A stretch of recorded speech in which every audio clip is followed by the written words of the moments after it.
Well, a robot bartender is now demanding tips and the patrons are not happy. Another major retail store is shutting its doors because of crime.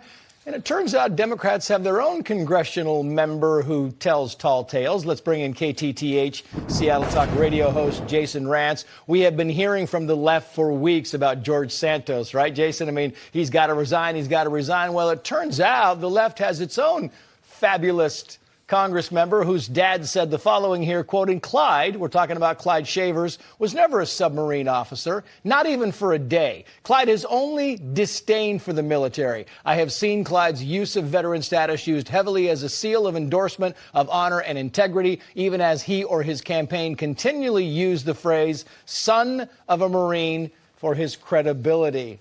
No nuclear sub experience. Your thoughts? No, it turns out I have more experience on a submarine thanks to an 8th grade field trip that I took once. So this guy, and he is a member of the state legislature, although I do think he wants to be a member of Congress.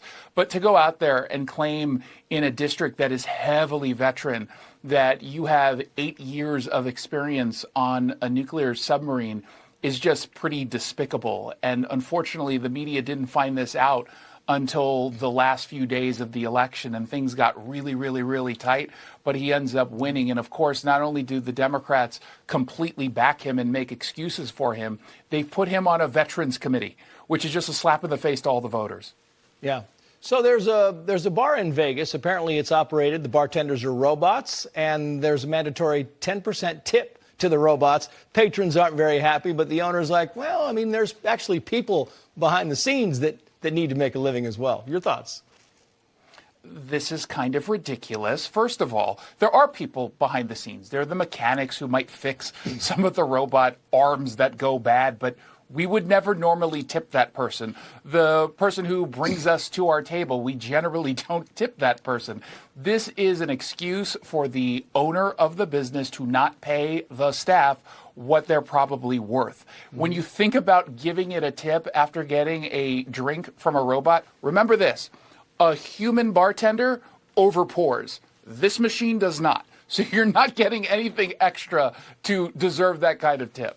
No, you get an exact pour, and I still can't stand the machines when they flip them around. They say, okay, and you're at a convenience store, okay, it's 15, 20, 25%. I'm like, do I have to tip you for buying a bottle of water? Are you kidding me?